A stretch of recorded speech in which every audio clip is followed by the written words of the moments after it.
उत्पत्ति 30 अध्याय और उसके 43 पद में लिखा है, इस प्रकार वह पुरुष अत्यंत धनाढ्य हो गया और उसके बहुत सी भेड़ बकरियां और दासियां और दास और ऊंट और गधे हो गए। आज हम याकूब के जीवन के आधार पर हम सीखेंगे कि याकूब कैसे अपने जीवन में विकास किया, कैसे अपने जीवन में वो संपन्न बना। याकूब 20 वर्ष तक अपने मामा के घर पे रहा और उनके जीवन में कई प्रकार की समस्या और परेशानियां थी। उसके बावजूद भी याकूब विकसित होता गया और समृद्ध होता गया। और यहाँ पर बाइबल में लिखा है कि वो पुरुष बहुत धनवान हो गया।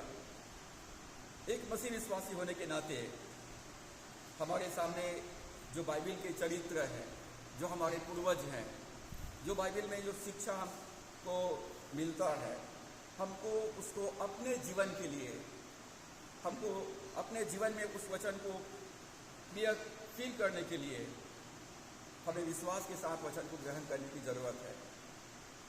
एक मसीह विश्वासी होने के नाते, परमेश्वर के संतान होने के नाते हम परमेश्वर से ये प्रार्थना कर सकते हैं कि परमेश्वर जो आशीष आपने याकूब को दिया वही आशीष मेरे जीवन में भी मुझको दे। परमेश्वर ने याकूब के साथ प्रतिज्ञा किया था, मैं तुझको आशीष दूंगा, और उस आशीष को याकूब ने कैसे प्राप्त किया आज हम सीखेंगे। ग्रोथ एंड प्रॉस्पेरिटी, विकास और समृद्धि याकूब ने अपने जीवन में कैसे प्राप्त किया। आज हम एक ऐसे दुनिया में रह रहे हैं जहां पर लोग धन संपत्ति के पीछे भाग रहे हैं। आज हम एक ऐसे संसार में जीवन व्यतीत कर रहे हैं जहां पर हर इंसान इस संसार के पीछे और धन संपत्ति के पीछे भाग रहे हैं, और लोग अपने जीवन में इस धन को प्राप्त करने के लिए, संपत्ति प्राप्त करने के लिए किसी भी हद तक चले जाते हैं, किसी भी हद तक चले जाते हैं। परमेश्वर भी चाहता है कि परमेश्वर के लोग आशीषित हो, परमेश्वर की सेवा करने वाले लोग आशीषित हो। हमने तीसरा यूहन्ना के 2 पद में ये संदेश सुना है। परमेश्वर कहता कि हे प्रिय, मैं यह चाहता हूँ, मेरी इच्छा है कि तू आत्मिक उन्नति करे और सब बात में उन्नति करे और तंदुरुस्त रहे। परमेश्वर ने याकूब से वायदा किया था, मैं तुझको आशीष दूंगा, तेरे वंश को बढ़ाऊंगा और तुझको मैं कनान में वापस ले करके आऊंगा। तो परमेश्वर ने जो वायदा किया था वो वायदा याकूब के जीवन में पूरा किया। जब परमेश्वर याकूब के जीवन में अपने वायदे को पूरा कर सकता है, तो मेरे और आपके जीवन में परमेश्वर अपने वायदों को पूरा करना चाहता है, और वो साबित करना चाहता है कि मैं तुम्हारा परमेश्वर हूँ, मैं तुम्हारा पिता हूँ, मैं तुम्हारे साथ में हूँ, मैं इब्राहिम का परमेश्वर हूँ, मैं इसहाक का परमेश्वर हूँ, और मैं याकूब का परमेश्वर हूँ, और मैं तुम्हारा भी पिता परमेश्वर हूँ। जब हम याकूब के जीवन को देखते हैं तो याकूब कनान से, बेरशेबा से हरान को चला गया और वहाँ पर 20 वर्ष तक अपने मामा के घर में कठिन सेवा किया, और परमेश्वर ने उसको इन कठिन वर्षों में भी संपन्न किया। और बाइबल में याकूब के बारे में लिखा है कि वो भेड़ बकरी में, गाय बैलों में, गधे ऊंट में, दास दासियों में संपन्न हो गया। उस समय की जो संपत्ति हुआ करता था वो पशुपालन का व्यवसाय था। तो हम यहाँ पर देखते हैं कि याकूब अपने जीवन में संपन्न हो गया। उत्पत्ति 30 के 43 पद में लिखा है कि इस प्रकार वह पुरुष अत्यंत धनाढ्य हो गया। मतलब उस देश में, हरान में याकूब बहुत अधिक धनवान हो गया, और उसके बहुत सी भेड़ बकरियां और दासियां और दास और ऊंट और गधे हो गए। याकूब बहुत संपन्न हुआ। उसके पास 11 बेटे, 1 बेटी, धन संपत्ति, भेड़ बकरी, गाय बैल, दास दासियां थी। अब प्रश्न है, याकूब को उसकी आशीष कैसे मिली? याकूब ने परमेश्वर की वो प्रतिज्ञा को कैसे अपने जीवन में प्राप्त किया? जब हम बाइबल पढ़ते हैं, उत्पत्ति से प्रकाशित वाक्य तक परमेश्वर की प्रतिज्ञाओं को हम पाते हैं, परमेश्वर के वचन में हम वायदों को पाते हैं, विश्वास वायदा देखता है और वायदे को प्राप्त करता है। हमें परमेश्वर के वचन को केवल पढ़ना ही नहीं है, केवल विश्वास ही नहीं करना है, परंतु परमेश्वर के वचन को अपने जीवन में प्राप्त भी करना है। जैसा यदि आपको कोई चेक देता है तो चेक को आप स्वीकार करते हैं, अपने पास रखते हैं और उसके बाद बैंक में जाते हैं, बैंक वाले को देते हैं और बैंक वाला जो है, जो चेक में जो अमाउंट लिखा हुआ है वो आपको उतना पैसा दे देता है। ठीक उसी प्रकार से हमारे परमेश्वर ने हमारे प्रतिदिन के जीवन के लिए एक ब्लैंक चेक सिग्नेचर करके दे दिया है और प्रभु ने कहा जो कुछ तुम विश्वास से मांगोगे वो सब तुम्हारे लिए हो जाएगा। जब इस पृथ्वी का बैंक चेक का भुगतान करता है तो हमारा स्वर्गीय बैंक, हेवनली बैंक पर अपने वायदे को निश्चय आदर करेगा। परमेश्वर अपने वचन का आदर करेगा। प्रभु ने कहा आकाश और पृथ्वी टल जाएंगे परंतु मेरा वचन कभी भी नहीं टलेगा। जब हम कहते हैं परमेश्वर पिता मैं यीशु के नाम से आपके पास में आता हूँ तो स्वर्ग का दरवाजा हमारे लिए खुल जाता है। परमेश्वर कहता है मांगो तुम्हें दिया जाएगा, मांगो तुम्हें दिया जाएगा। तो हमें परमेश्वर पिता से हमको उन प्रतिज्ञाओं को पूरा होने के लिए क्लेम करना है, दावा करना है, प्रार्थना करना है। परमेश्वर मैं चाहता हूँ जो याकूब के जीवन में आपने प्रतिज्ञा किया है वो मेरे लिए भी है, वो आशीषें मेरे लिए भी है। उन आशीषों को मैं अपने जीवन में, अपने परिवार में देखना चाहता हूँ। याकूब को उसकी आशीष कैसे मिला? याकूब ने, परमेश्वर ने जो प्रतिज्ञा किया था निश्चय मैं तुझको आशीष दूंगा, उस आशीष को कैसे प्राप्त किया? हम याकूब के जीवन को देखते हैं। याकूब इसहाक और रिबका का बेटा है। उसके दो पुत्र हुए, एसाव और याकूब। एसाव बड़ा भाई है, याकूब छोटा भाई है। एसाव शिकारी है और याकूब घर के कामकाज में अपनी माँ के साथ में हाथ बटाया करता है। याकूब ने बचपन में ही अपने बड़े भाई एसाव को धोखा दिया। एक समय के भोजन के लिए पहलौठेपन के अधिकार को ले लिया और जवान होने के बाद जब उसके पिता इसहाक ने एसाव को आशीर्वाद देना चाहा तो याकूब ने धोखे से एसाव का भेष धारण करके अपने पिता के पास में गया और अपने बड़े भाई का आशीर्वाद भी प्राप्त कर लिया। तो यहाँ पर हम देखते हैं कि याकूब एक धोखेबाज व्यक्ति है। याकूब एक धोखेबाज व्यक्ति है और धोखे से, चतुराई से, धूर्तता के साथ वो संपन्न होना चाहता है। वो किसी भी हद तक वो में जाकर वो संपत्ति प्राप्त करना चाहता है। आज हर एक इंसान संपत्ति प्राप्त करने के लिए कोई भी कीमत चुकाने के लिए तैयार है, किसी भी हद तक जाने के लिए तैयार है। यदि उनको गलत काम भी करना पड़े तो वो गलत काम करने तक के लिए तैयार हो जाता है। जबकि परमेश्वर ने पहले से ही, जन्म के पहले से ही याकूब को आशीर्वाद देने की प्रतिज्ञा किया था, लेकिन याकूब को परमेश्वर पर विश्वास नहीं है।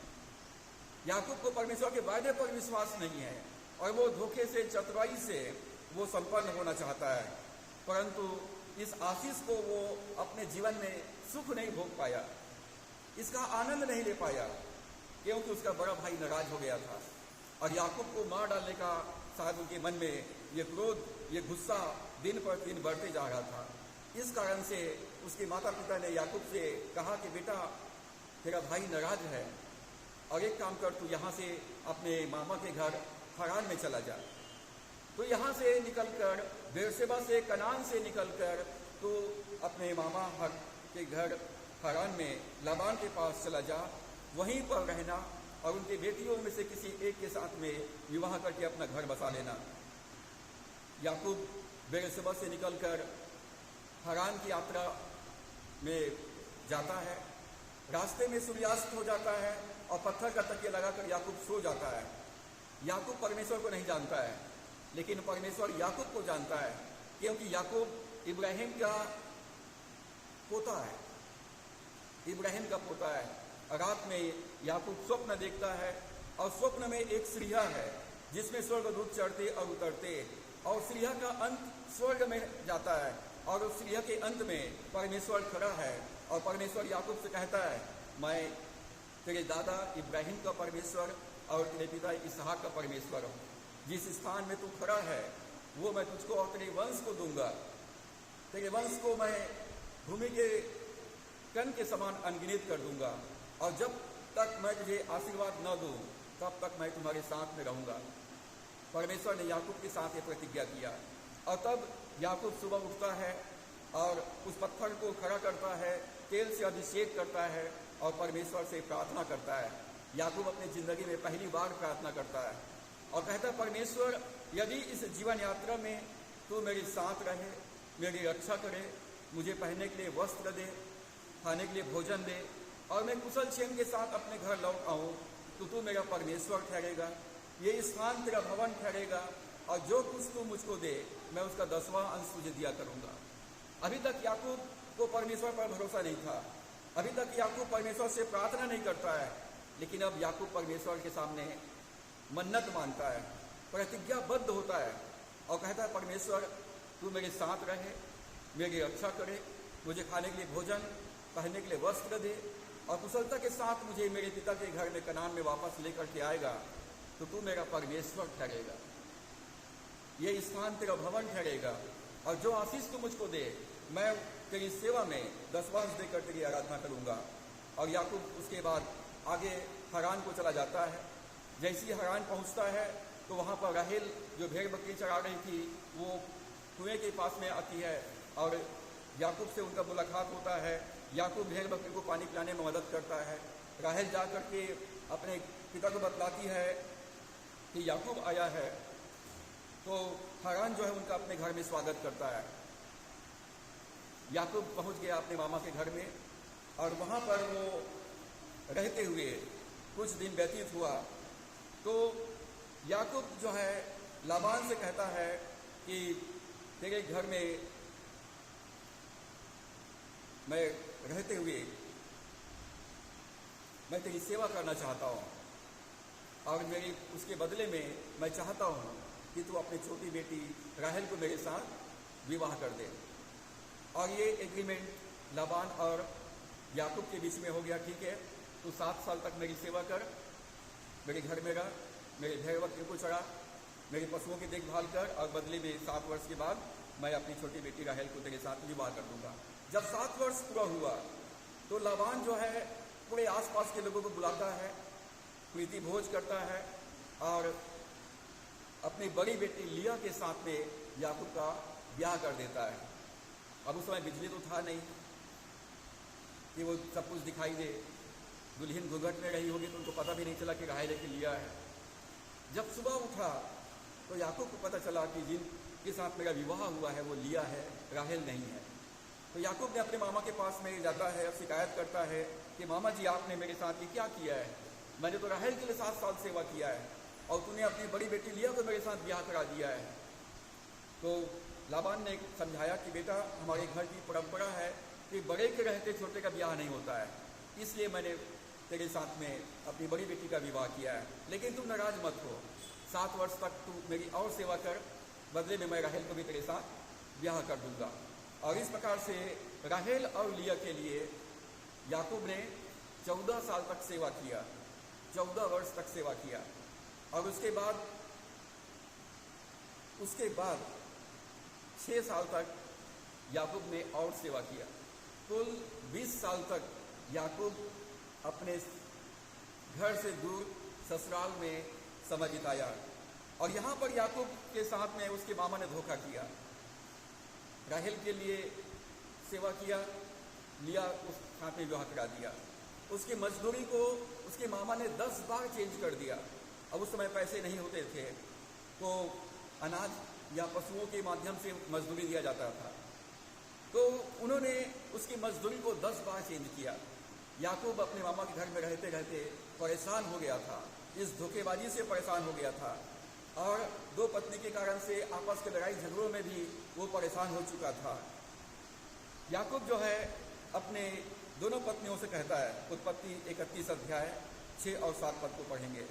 उत्पत्ति 31 अध्याय 6 और 7 पद।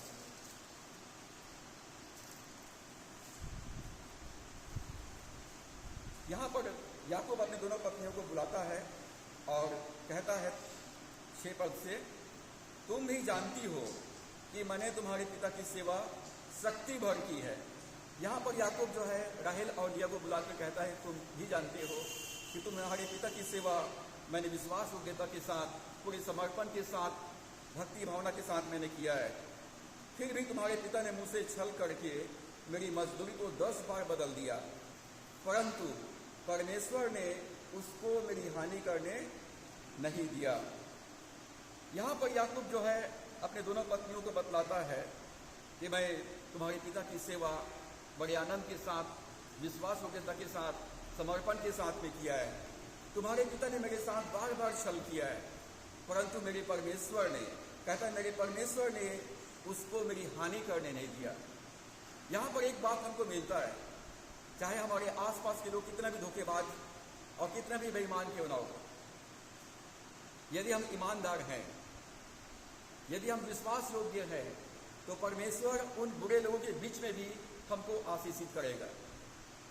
उन बुरे लोगों के बीच में, अविश्वासियों के बीच में भी परमेश्वर हमको ऊंचा उठाएगा। लाबान ने याकूब को अपने कंट्रोल में रखना चाहता था, क्योंकि याकूब के पास में 2 बेटियां हैं, दोनों का विवाह एक ही पुरुष याकूब से हो गया है, और याकूब को चाहता था लाबान की जिंदगी भर वो मेरे घर में रहे, और इसलिए उसको नियंत्रित करना चाहता था, कंट्रोल करना चाहता था। हर संभव कोशिश किया। उसके मजदूरी के लिए जो नियम बनाए जाते थे, उस नियम को बार बार बदल देता था। इस 20 वर्ष में लाबान के घर में याकूब ने अन्याय को बर्दाश्त किया। कभी कभी हम बहुत अच्छे ईमानदारी के साथ काम करते हैं, फिर भी हमारे साथ में अन्याय हो जाता है। यदि हमारे साथ थोड़ा भी अन्याय हो तो हम लोग जो है बर्दाश्त नहीं कर पाते हैं। हम तुरंत वाद विवाद करना शुरू कर देते हैं। हम तुरंत अपना गुस्सा हम प्रकट कर देते हैं। हम थोड़ा बहुत भी धीरज नहीं रख पाते हैं। परंतु यहाँ पर याकूब ने 20 साल तक अपने साथ जो अन्याय हुआ था उसको बर्दाश्त किया। क्यों बर्दाश्त किया? क्यों बर्दाश्त किया? क्योंकि परमेश्वर ने उसको वहां पर भेजा था, परमेश्वर ने उसको वहां पर रखा था, और परमेश्वर जानता था कि उनके साथ में अन्याय होगा, उनके साथ में धोखेबाजी होगा, लेकिन परमेश्वर कहता है मैं उस धोखेबाज के बीच में भी मैं तुझको आशीष दूंगा। याकूब जो है अपनी मामा के घर से अब जाना चाहता था। 2 पत्नी हो गया, 11 बच्चे और 11 बेटे, 1 बेटियां हो गया। तो अब याकूब कहता है यूसुफ के जन्म के बाद अपने मामा के पास, अब मुझे यहाँ से जाने दे। यूसुफ के जन्म के बाद याकूब ने लाबान से कहा मुझे विदा कर, ताकि मैं अपने वतन वापस जा सकूं। याकूब क्यों जाना चाहता है, जबकि कनान में उसका भाई उसको मार डालेगा जाएगा तो? क्योंकि अब याकूब के जो माता पिता है इसहाक और रिबका इस दुनिया में नहीं है। बड़े भाई को उसने धोखेबाजी किया है, यदि वहां जाएगा तो मार डालेगा। लेकिन फिर भी याकूब यहां भी परेशान हो गया है। उसके मामा उसके साथ बड़े जबरदस्त धोखेबाजी कर रहा है, बार बार उसका मजदूरी बदल देता है। याकूब के लिए कितना कठिन ये समय रहा होगा। याकूब कहता है जो होगा सो होगा, लेकिन अब मुझे यहाँ से विदा कर, मुझे जाने दे। याकूब लाबान के घर में परेशान हो चुका है, अब वो वहाँ से निकलना चाहता है। उत्पत्ति 30 अध्याय उसका 31 और 32 पद को हम पढ़ते हैं। याकूब 30 अध्याय 31 और 32 पद।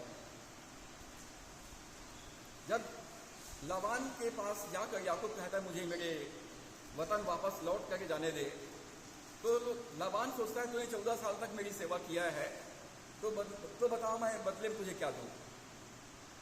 तो मुझे बता बदले में तुझको मैं क्या दूं?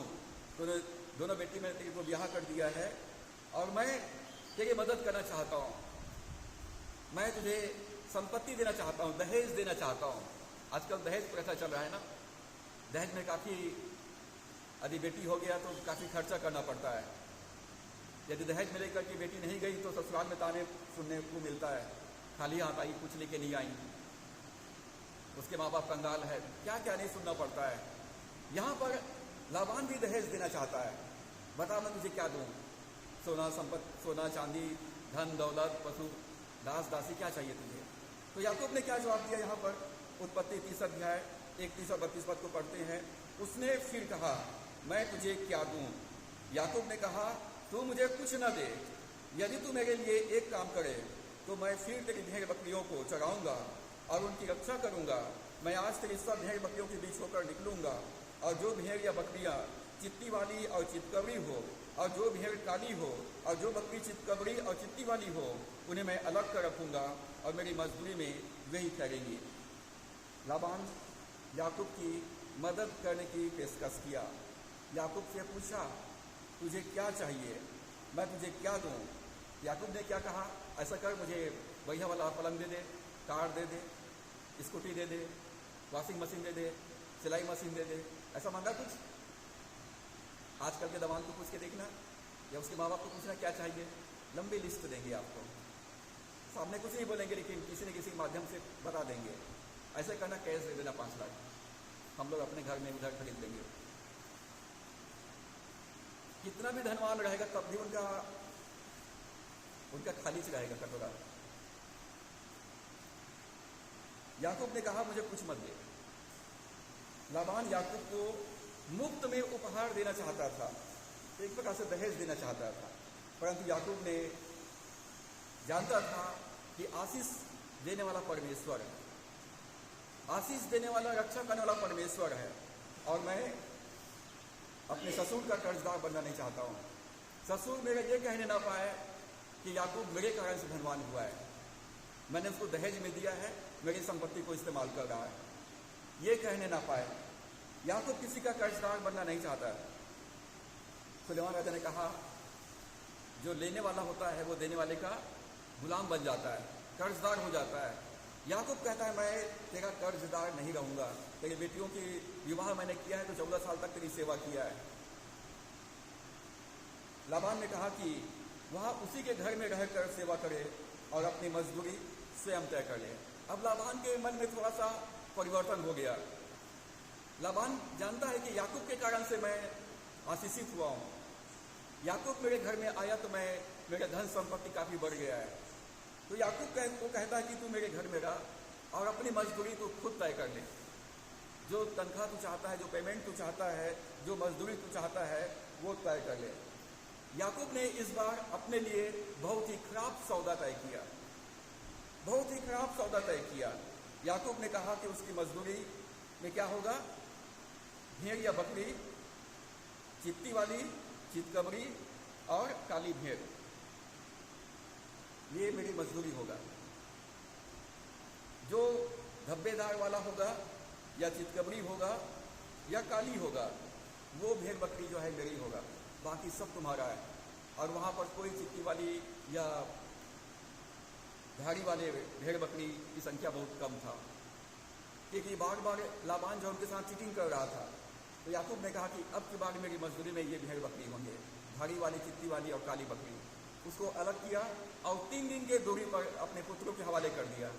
मैं याकूब के भेड़ बकरी को चढ़ाऊंगा, याकूब के भेड़ बकरियों में से जो धाड़ी वाली, चित्ती वाली और काली भेड़ बकरी होगा वो मेरी मजदूरी होगा, बाकी सब जो है लाबान का होगा। अब याकूब परमेश्वर पर निर्भर है। याकूब ने अपने ससुर से संपत्ति लेने से इनकार कर दिया। याकूब विश्वास करता है, मेरा परमेश्वर ने मुझको वायदा किया मैं तुझको आशीष दूंगा, तो परमेश्वर तो मुझको सचमुच आशीष देगा। मैं तुझ पर भरोसा करना चाहता हूँ, तुझ पर निर्भर रहना चाहता हूँ। और याकूब अपने जीवन में एक बार फिर से समर्पण के साथ आगे बढ़ता है। 14 साल हो चुका है और आगे कहता है मैं तेरी सेवा 6 साल तक और करूँगा और तेरी साथ सेवा करूँगा। अब याकूब के जो भूतकाल है बहुत कड़वाहट से भरा हुआ है। याकूब को जवानी की अवस्था में अपने माता पिता के घर को छोड़ना पड़ा। 20 साल के लगभग उम्र रहा होगा याकूब को, रहते रहते यहाँ पर 14 साल हो गए। उसके मामा ने कितना चीटिंग किया है उसके साथ में, 10 बार तो मजदूरी बदल दिया है। उसका मन में कितना दुख रहा होगा, कितना गुस्सा रहा होगा, कितना कड़वाहट रहा होगा। परंतु याकूब कहता है मेरा परमेश्वर मुझे आशीष देगा, और इसलिए वो भूतकाल की बातों को भूल जाता है, पुरानी बातों को भूल जाता है और अपने भविष्य की ओर ध्यान लगाता है। मेरी मजदूरी में अब चितकबरी, चित्ती वाली और काली बकरी जो है मेरी मजदूरी ठहरेगा। कई बार हमारे जीवन में जब हम पीछे देखते हैं, हमारे जीवन में काफ़ी संघर्ष होता है, हमारा अतीत बहुत ही कड़वाहट से भरा हुआ होता है और हम उसको ले करके आगे नहीं जा सकते हैं। पौलुस प्रेरित फिलिपियों 3 अध्याय 13 और 14 पद में कहता है कि जो बातें पीछे रह गई है उसे छोड़कर, उसे भूलकर निशानी की ओर मैं दौड़ा चला जाता हूँ, ताकि वो इनाम प्राप्त करूँ जिसके लिए परमेश्वर ने मुझको बुलाया है। जब तक हम अपने बीते हुए जीवन के पुरानी बातों को, कड़वाहट को, नफरत को, घृणा को, असफलताओं को हम भूलेंगे नहीं, तब तक अपने जिंदगी में, अपने भविष्य में आगे नहीं बढ़ सकते हैं। जीवन की कठिनाई और अन्याय का जब हम सामना करते हैं तो हमारे जीवन में मजबूती आता है। जब आपके साथ में अन्याय होता है, आपके साथ धोखेबाजी होता है, चीटिंग होता है, आपके साथ में पक्षपात होता है, आपका विरोध करने के लिए लोग हमेशा तैयार रहते हैं, तो ये हमको मजबूत करने के लिए होता है। इससे हम परिपक्व होते हैं और अधिक हम निखर करके हम आगे आते हैं। और ये परीक्षा हमारे जीवन के लिए परमेश्वर इसलिए लाता है या आने देता है ताकि हम परिपक्वता के साथ, अनुभव के साथ जीवन में आगे बढ़ें। याकूब का सामने में एक धोखेबाज मालिक है जो उनके साथ में चीटिंग करने के लिए पूरे समय तैयार है, परंतु याकूब को परमेश्वर पर भरोसा है, मेरा परमेश्वर मुझको आशीष देगा। यहाँ पर याकूब को परमेश्वर पर विश्वास है। लाबान धन संपत्ति देना चाहता था, गिफ्ट करना चाहता था, याकूब ने लेने से इनकार कर दिया। याकूब को परमेश्वर पर विश्वास है। मेरे को विश्वास है कि मेरा परमेश्वर मेरी मदद करेगा, मेरी रक्षा करेगा, मेरी सहायता करेगा। मैं विश्वास करता हूँ और यदि मैं कर्म न करूँ तो मेरा विश्वास मुझको आशीषित नहीं कर सकता है।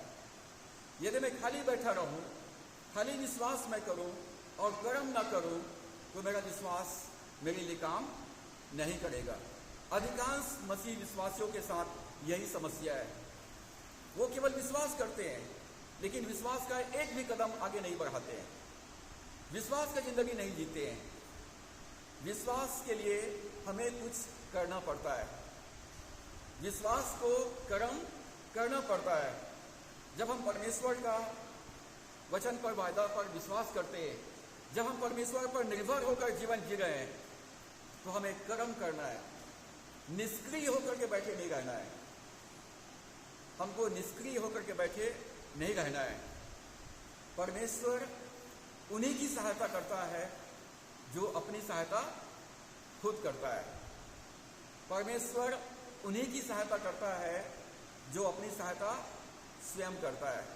यदि आप स्टूडेंट हैं, परमेश्वर आपको बुद्धि देगा, ज्ञान देगा, समझ देगा, उत्तम स्वास्थ्य देगा, अपॉर्चुनिटी देगा कि आप पढ़ाई करें, परीक्षा दें और मेरिट लिस्ट में उत्तीर्ण होकर परमेश्वर की महिमा करें।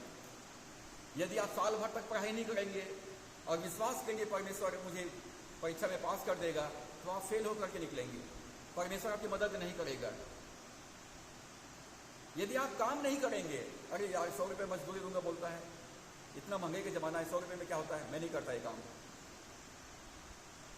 अरे घर में खाली बैठे हो, 100 रुपये का भी मजदूरी मिलता है तो करो काम। आपके काम को, आपके समर्पण को, आपके विश्वास योग्यता को परमेश्वर देख रहा है, लोग देख रहे हैं और परमेश्वर आपको ऊंचा उठाएगा। लेकिन आप स्टार्ट ही नहीं करेंगे, शुरुआत ही नहीं करेंगे, तो परमेश्वर आपकी सहायता नहीं कर सकता है। परमेश्वर उन्हीं की सहायता करता है जो अपनी सहायता स्वयं करता है। याकूब ने भेड़ बकरियों के बारे में शोध किया, रिसर्च किया कि ये सफ़ेद बकरी या काली, जो लाल बकरी है, वो कैसे चित्तीदारी या धारीदार बकरियों को पैदा कर सकती है। याकूब ने उस समय के जो ज्ञान था, नॉलेज था, उसका रिसर्च किया, शोध किया, अध्ययन किया कि कैसे चित्तीदारी और धारीदार और काली बकरी पैदा हो, ताकि मेरी मजदूरी बढ़े और मेरा पेमेंट बढ़े और मैं संपन्न हो जाऊं। याकूब ने शोध किया और उस समय के ज्ञात तरीकों का उपयोग करता है और कुछ विशेष किस्म के जानवरों का प्रजनन करने के लिए वो उपाय निकालता है। याकूब ने क्या किया, वहाँ पर याकूब जो है 37 पद में, 30 अध्याय का 37 पद में, तब याकूब ने चिनार और बादाम और अरमोन वृक्षों की हरी हरी छड़ियाँ लेकर उनके छिलके कहीं कहीं छील के उन्हें धारीदार बना दिया, ऐसी कि उन छड़ियों की सफ़ेदी दिखाई देने लगी। तब छिली हुई छड़ियों को भेड़ बकरियों के सामने उनके पानी पीने के कठौतों में खड़ा किया, और जब वे पानी पीने के लिए आई तब गाभिन हो गई। छड़ियों के सामने गाभिन होकर भेड़ बकरियां धारी वाले, चित्ती वाले और चितकबरी बच्चों जलने लगी। याकूब ने एक दीवार बनाया, और वो दीवार था धारीदार, चित्तीदार और काली बकरियों के जैसे। जहाँ पर पानी पीने के लिए बकरियां आया करती थी, वहाँ पर एक दीवार खड़ा कर दिया, और बकरी पानी पीती थी और उस दीवार को देखती थी, वो चित्र उनके अंदर में छप जाता था, और वैसे ही बच्चों को वो जन्म देते थे। ये तो बकरियों का काम है। और उसके अलावा याकूब रात और दिन क्या सोचता है, रात और दिन क्या विचार करता है। मेरी मजदूरी धारीदार, चित्तीदार और काली बकरी है। वो रात और दिन सपनों में, ख्यालों में, सोचों में, विचारों में वो यही देखता है कि जो प्रजनन हो रहा है वो भेड़ बकरी काली और चित्तीदार और धब्बेदार बकरियां पैदा कर रहे हैं। मतलब वचन को वो देख रहा है, प्रतिज्ञा को देख रहा है, प्रतिफल को देख रहा है, वो अपने भविष्य को देख रहा है। और हमें जो हम चाहते हैं उसका स्वप्न देखना है, कल्पना करना है, विचार करना है और उसको बोलते रहना है। आज हम 20 वर्ष की कठिनाइयों के दौरान याकूब की आशीष को हम देखते हैं, और 30 अध्याय के 43 पद में एक पद में लिखा है, इस प्रकार वह पुरुष अत्यंत धनाढ्य हो गया, और उसके बहुत सी भेड़ बकरियां और दासियां और दास और ऊंट और गधे हो गए। 32 अध्याय का 10 पद को हम पढ़ेंगे। उत्पत्ति 32 का 10 पद को लिखा है, यहाँ पर याकूब लाबान से कहता है, परमेश्वर से कहता है, परमेश्वर जो है याकूब से बात किया। 9 पद से हम पढ़ते हैं। फिर याकूब ने कहा, हे यहोवा, हे मेरे दादा इब्राहिम के परमेश्वर, हे मेरे पिता इसहाक के परमेश्वर, तूने तो मुझसे कहा था कि अपने देश और जन्मभूमि में लौट जा और मैं तेरी भलाई करूंगा। तूने जो जो काम अपनी करुणा और सच्चाई से अपने दास के साथ किए हैं, कि मैं जो अपनी छड़ी ही लेकर इस यरदन नदी के पार उतर आया था। याकूब क्या कहता है, जब मैं अपने मामा के घर में आया था तो चरवाहे की लाठी को लेकर के आया था, अकेला आया था, कुछ भी लेकर के नहीं आया था। और अब मेरे 2 दल हो गए हैं, तेरे ऐसे ऐसे कामों में से मैं एक के भी योग्य नहीं हूँ। अब मेरे पास 2 कौम हो गए, 2 दल हो गए, एक राहेल का के द्वारा से और एक लिया के माध्यम से 2 कौम के लोग जो है अब यहाँ पर एक बड़ी जाति, एक राष्ट्र के जैसे, कबीले के जैसे बन चुके हैं। याकूब कहता है कि मैं यरदन नदी को जब पार किया था मेरे पास सिर्फ लाठी था, और मेरे 2 दल हो गए। लबान के घर में 20 वर्ष तक रहा। याकूब के लिए ये समय सुखद नहीं था। याकूब के लिए समय बहुत ही संघर्षमय था, बहुत ही कठिन था।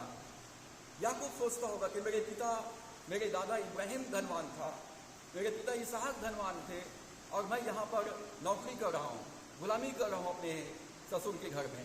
कितना कठिन रहा होगा। एक राजा का बेटा रिश्तेदार के घर में नौकरी करे, गुलामी करे, कितना तकलीफ हुआ होगा याकूब को। 20 साल तक का जो अनुभव था याकूब के लिए बहुत कठिन था। जब हमारा जीवन सुखद नहीं होता है, जब हमारे जीवन में कठिनाइयाँ होती है, जब हमारे सामने बड़ी बड़ी चुनौतियाँ होती है, वो कठिनाइयाँ, वो चुनौतियाँ हमको हमारे जीवन में हमको विकसित करता है, हमको आगे बढ़ाता है।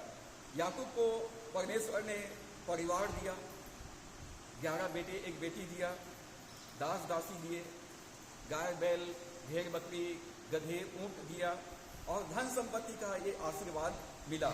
अब प्रश्न है, याकूब के आशीर्वाद का रहस्य क्या है? याकूब के इस आशीर्वाद का रहस्य क्या है? हमारे जीवन में हम कैसे आशीषित हो सकते हैं? घर में ताला लगा हुआ है, चाबी आपके पास में है, ताला कौन खोलेगा? जिसके पास चाबी वही खोलेगा ना, कि पड़ोसी आके खोलेगा? ताला लगा हुआ है, चाबी मेरे और आपके पास में है, ताला आप ही खोलेंगे, अपने आशीष का द्वार आप ही खोलेंगे। और आज हम याकूब के जीवन से 7 बातें सीखेंगे। 7 कीज टू ग्रोथ। विकास या संपन्नता के लिए, विकसित होने के लिए, आशीषित होने के लिए, बढ़ोतरी के लिए 7 बातें हैं जो याकूब ने यहाँ पर किया।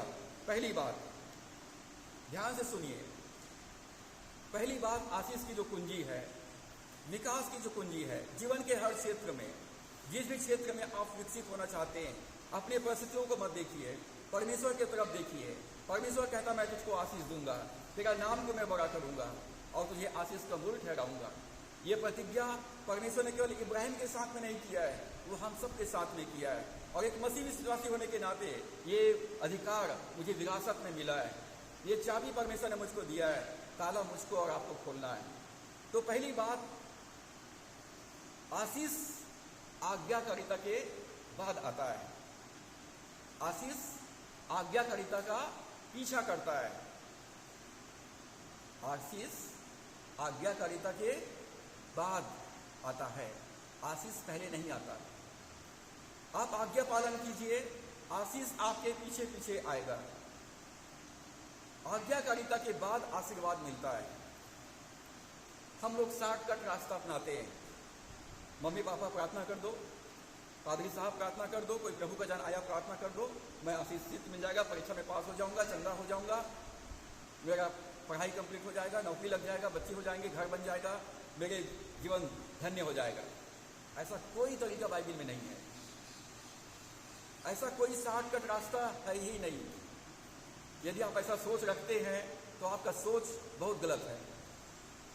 आपका सोच बहुत गलत है। आपका ऐसा विश्वास आपको प्रतिफल नहीं दे सकता है, आशीषित नहीं कर सकता है। Blessing follow ओबेडियंस। आशीष आज्ञाकारिता का पीछा करता है। आप आज्ञा पालन कीजिए, आशीष आपके पीछे पीछे आएगा। प्रभु यीशु मसीह ने मत्ती 6 अध्याय में 33 पद में यही कहा, पहले तुम परमेश्वर के राज्य और धार्मिकता की खोज करो, सब वस्तुएं तुम्हारे जीवन में जोड़ दिया जाएगा। एकदम सिंपल आशीष पाने का। ये पुराने नियम में भी और नया नियम में भी यही आशीष है। इसके अलावा कोई दूसरा रास्ता है ही नहीं। आज्ञाकारिता के बाद आशीर्वाद मिलता है। जब हम परमेश्वर के आज्ञाओं का पालन करते हैं तो आशीष ऑटोमेटिक अपने आप हमारे पीछे पीछे आता है। दूसरे शब्दों में हम लोग गीत गाते हैं ना, स्तुति आराधना ऊपर जाती है, आशीष लेकर नीचे आती है। तो क्या करना है आपको? स्तुति आराधना करो, परमेश्वर की महिमा करो, समस्याओं का गीत गाना, बीमारी का गीत गाना, गरीबी का गीत गाना बंद करो, परमेश्वर की महिमा करो। रब की होवे सन्ना, हमेशा रब की होवे सन्ना। परमेश्वर की आराधना करना शुरू कर दो, आशीष नीचे आएगा। तो आज्ञा पालन आशीष को लेकर के आता है। व्यवस्था विवरण 28 अध्याय 2 पद में परमेश्वर ने कहा, यदि तुम अपने परमेश्वर यहोवा के आज्ञाओं को मानोगे तो ये सब आशीर्वाद तुम्हारे पास आएंगे। तुम्हारे पास आएंगे, चल कर आएंगे। आशीष के पैर है, आशीष के पांव है, वो चल कर आएंगे, आपके जीवन में आएंगे। आप जहां भी रहोगे आशीर्वाद आपके पास आएगा। यदि आप परमेश्वर की आज्ञा पालन करने के लिए, आज फादर्स डे, यदि अपने पिता की आज्ञा पालन करने के लिए अपने आप को समर्पित करते हो, परमेश्वर की आशीष चलकर आपके पीछे पीछे आएंगे और वो आपके हो जाएंगे। वो बोलेंगे, आशीष बोलेगा, आनंद बोलेगा, शांति बोलेगा, सुख बोलेगा, भैया मुझे आपके घर में रहना है। क्यों? तू परमेश्वर को अपने घर में रख लिया है और मुझे तो उन्हीं के साथ में रहना है। तो व्यवस्था विवरण 28 के 2 पद में लिखा है, यदि तुम अपने परमेश्वर यहोवा की आज्ञाओं को मानोगे तो ये सब आशीर्वाद तुम्हारे पास आएंगे। आएंगे, अरे आया था वो चला गया। महीने में एक बार आया तनख्वाह और 2 तारीख तक चला गया, पूरा महीना उधारी। आएंगे और वो तुम्हारे हो जाएंगे, तुम्हारे पास रहेंगे। ये ब्लेसिंग है, ये आशीष है। आशीष आएगा और आशीष बना रहेगा। आप 30 दिन तक, 31 दिन तक आशीषित रहोगे, आपके पर्स और आपकी कठौती, आपके भंडार भरपूर रहेंगे। आप जहाँ भी हाथ डालोगे वहाँ से आशीष मिलेगी। भजन 23 के 6 पद में दाऊद ने क्या कहा? निश्चय भलाई और करुणा जीवन भर मेरे साथ साथ बनी रहेगी।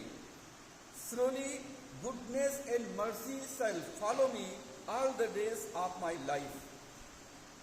दाऊद कहता है निश्चय परमेश्वर की भलाई और करुणा जीवन भर मेरे पीछे पीछे आएंगे। दाऊद ने डिक्लेयर किया, घोषणा किया, निश्चय, मुझे कोई शक नहीं है, निश्चय भलाई और करुणा मेरे जिंदगी भर, जीवन भर मेरे पीछे पीछे चल करके आएंगे। उसके पास पैर है चलने के लिए, वो चल करके आएंगे। कंडीशन क्या है? पहला पद में क्या कहता है? यहोवा मेरा चरवाहा है, मुझे कोई घटी नहीं होगी।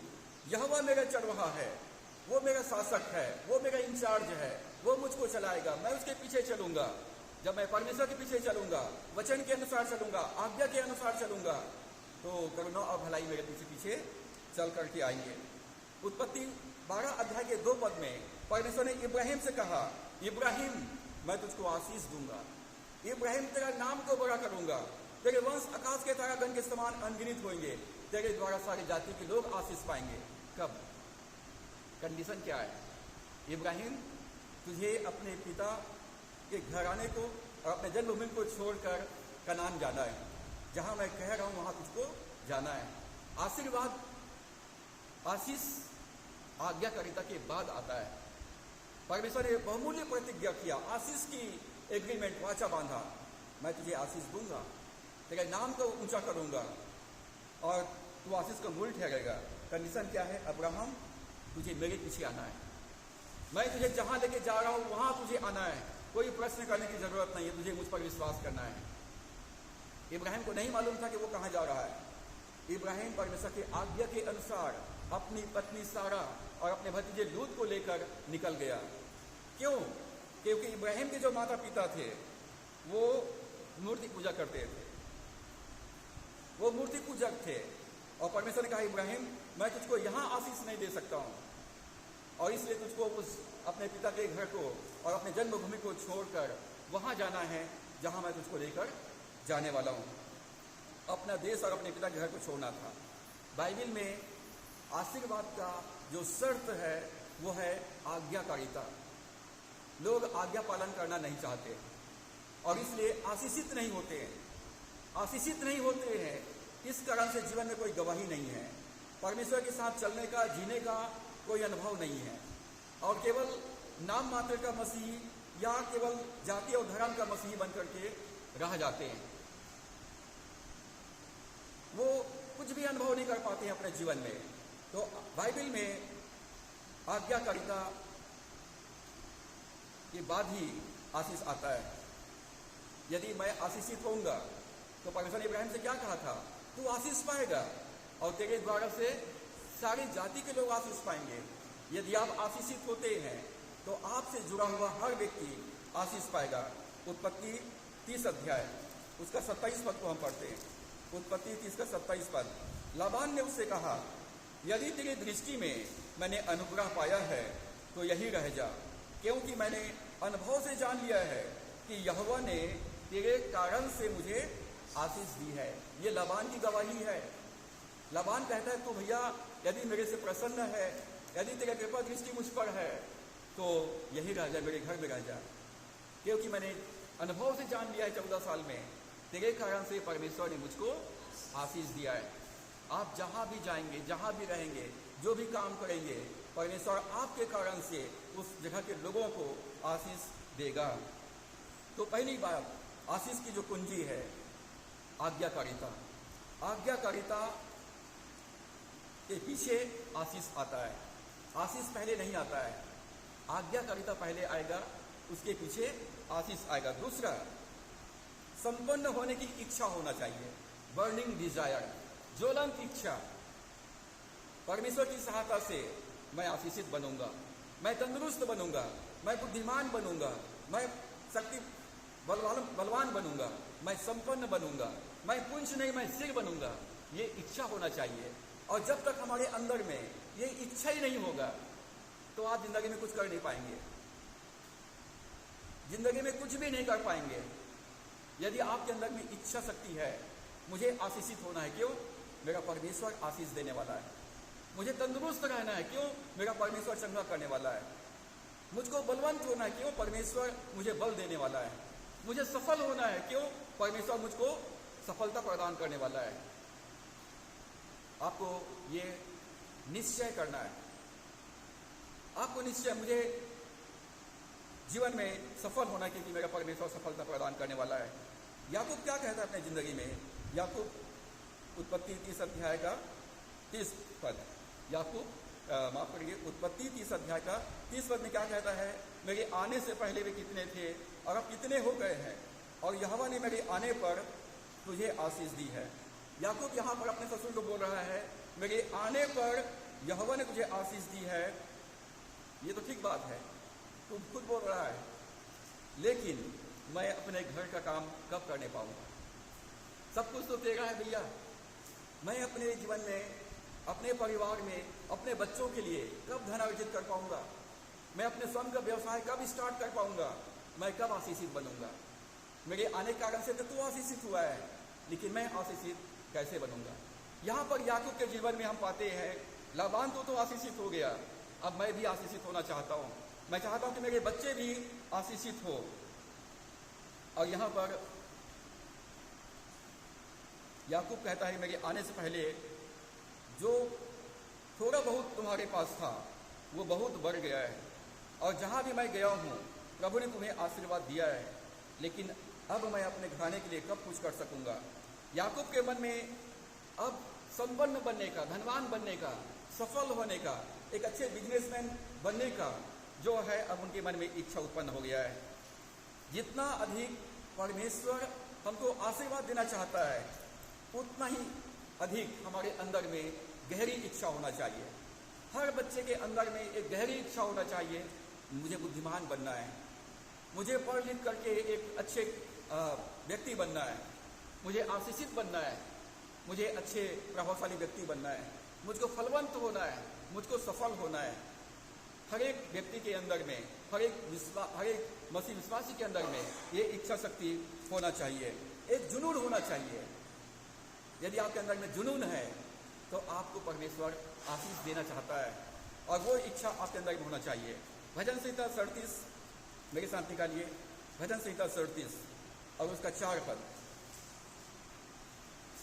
भजन संहिता 37 अध्याय और उसके 4 पद में लिखा है, यहोवा को अपने सुख का मूल जान, और वह तेरे मनोरथों को पूरा करेगा। यहोवा को अपने सुख का मूल जान, इंजॉय सर्विंग द लॉर्ड। आप बाइबल पढ़ने का आनंद लीजिए, प्रार्थना करने का आनंद लीजिए, स्तुति आराधना करने का आनंद लीजिए, कलीसिया में संगति का आनंद लीजिए, गवाही देने का आनंद लीजिए, सेवा करने का आनंद लीजिए, सेवा में सहभागी होने का आनंद लीजिए। पहले आप परमेश्वर का काम आनंद के साथ कीजिए, परमेश्वर की सेवा आनंद के साथ कीजिए, and he will give you what ever you ask for. और वो तेरे जीवन में तेरे हर एक मनोकामना को पूरा कर देगा, तेरी हर इच्छा को पूरा कर देगा। प्रभु की सेवा का आनंद लें, और वो आपके हृदय में जो भी आपकी इच्छा है, जो भी आपकी इच्छा है, उसको पूरा कर देगा। दाऊद खुला चुनौती देता है भजन 34 के 8 में, परख कर देखो यहोवा कैसा भला है। आपको विश्वास नहीं होता है तो परख कर देखो, आजमा के देखो। परमेश्वर की सेवा आनंद के साथ में करो, चाहे वो छोटी सेवा हो या बड़ी सेवा हो, परमेश्वर की सेवा का आनंद लो। परमेश्वर आपके मन की इच्छा को पूरा कर देगा। कठिन परिस्थितियों में हार मत मानो, कठिन परिस्थितियों में हार मत मानो। अगर आप में परमेश्वर की सेवा करने की इच्छा है, परमेश्वर की महिमा करने की इच्छा है, परमेश्वर के राज्य को विस्तार करने में सहभागी होने की इच्छा है, परमेश्वर आपकी मनोकामनाओं को पूरा करेगा, आप सफल हो जाएंगे। पहली कुंजी है आज्ञाकारिता, दूसरा है परमेश्वर की सेवा करना। याकूब कहता है, भाई तेरी सेवा मैंने इतने दिन तक किया, मैं अपने घर परिवार की सेवा कब करूंगा? मैं कब अपने बच्चों के लिए धन अर्जित करूंगा? उसके अंदर में सफल व्यक्ति बनने का, संपन्न होने के लिए एक गहरी अभिलाषा थी। तीसरी बात, संपन्न बनने के लिए, विकसित होने के लिए पहला सूत्र आज्ञाकारिता, दूसरा सूत्र है गहरी इच्छा, ज्वलंत इच्छा, और तीसरा है हार्डवर्क, कड़ी मेहनत। कड़ी मेहनत, कड़ी मेहनत करने से फल मिलता है। बिना कुआं खोदे पानी नहीं निकलेगा। पानी प्यास लगा हुआ है तो आपको कुआं खोदना पड़ेगा। परमेश्वर कहता है जहां जहां तेरे कदम पड़ेंगे उस सब जगह को मैं तुम्हें आशीर्वाद दे दूंगा, लेकिन तुम्हें कुआं को खोदना पड़ेगा। तुम पढ़ाई करो, तुम्हारे पढ़ाई पर मैं आशीष दूंगा। जहां वैकेंसी निकलता है अप्लाई करो, जॉब मैं तुझको दूंगा। तू जा इंटरव्यू करने के लिए, इंटरव्यू देने के लिए, इंटरव्यू देने वाले लोगों के मन में तुम्हारे लिए मैं कृपा दृष्टि उत्पन्न कर दूंगा। तुम हाथ लगाओ तो सही, तुम्हारे कामों पर मैं आशीष दूंगा।